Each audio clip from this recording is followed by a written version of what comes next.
Record multi commodity exchange of India limited MCX पर 1,01,078 पर 10 gram हुआ सोना।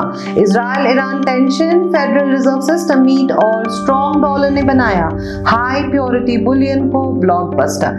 Multi commodity exchange of India limited MCX ये commodity derivatives exchange है जहां पर gold, silver, crude oil, natural gas, copper जैसे कमोडिटीज का फ्यूचर ट्रेडिंग होता है। MCX इंडिया का सबसे बड़ा कमोडिटी एक्सचेंज है और मुंबई में इसका हेडक्वार्टर्स है। नमस्कार दोस्तों, मैं हूं अभिलाषा और आप देख रहे हैं तेज इंडिया प्रेस। आज की सबसे तेज खबर दूध दही की नहीं, सोने चांदी की बात। इजराइल ईरान की भिड़ती आग ने गोल्ड को नई ऊंचाइयों पर पहुंचा दिया है, लेकिन डॉलर की ताकत और फेडरल रिजर्व सिस्टम की मीटिंग ने पिक्चर को सस्पेंस थ्रिलर बना दिया। क्या आपको अभी गोल्ड खरीदना चाहिए या वेट करना चाहिए? चलिए पूरी कहानी समझते हैं। Federal reserve system FED Fed जो अमेरिका के सेंट्रल बैंक है, इसका रोल इंडिया के RBI reserve bank of India जैसा ही है, लेकिन ग्लोबल इंपैक्ट ज्यादा होता है। Multi commodity exchange of India limited अगस्त फ्यूचर्स ऑल टाइम हाई 1,01,078 पर 10 ग्राम मंडे सुबह था सोना।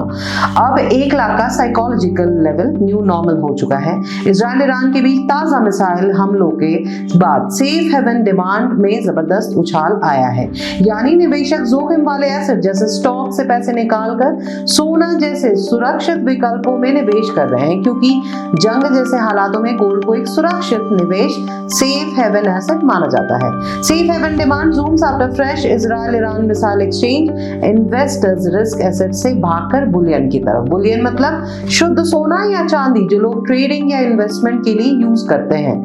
डॉलर की वैल्यू अभी भी स्ट्रॉन्ग है और मार्केट में गोल्ड की डिमांड थोड़ी कम है, इसी वजह से गोल्ड के दाम में ज्यादा तेजी नहीं आई। अब सब ट्रेडर्स का ध्यान 18 जून को आने वाली फेडरल रिजर्व सिस्टम की पॉलिसी पर है।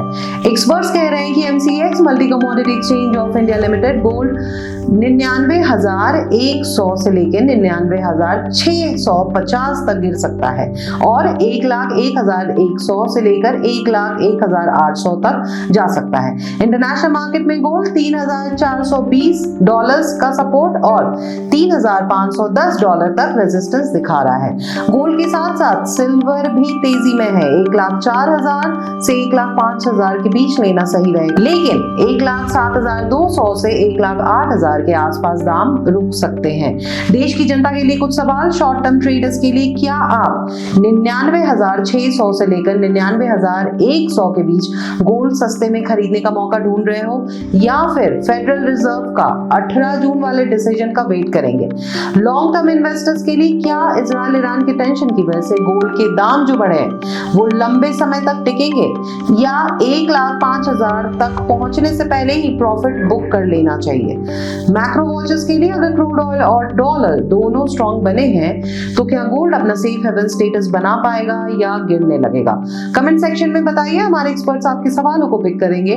तो दोस्तों, अनसर्टेनिटी की इस दुनिया में गोल्ड अभी भी सबसे चमकता हुआ एसेट बना हुआ है, बट टाइमिंग इज एवरीथिंग। आपकी स्ट्रैटेजी क्या होगी हमें कमेंट करके जरूर बताएं। वीडियो को लाइक करिए, फाइनेंस से भी दोस्त के साथ शेयर कीजिए और ऐसे ही क्रिस्प मार्केट अपडेट्स के लिए सब्सक्राइब करना ना भूलिए।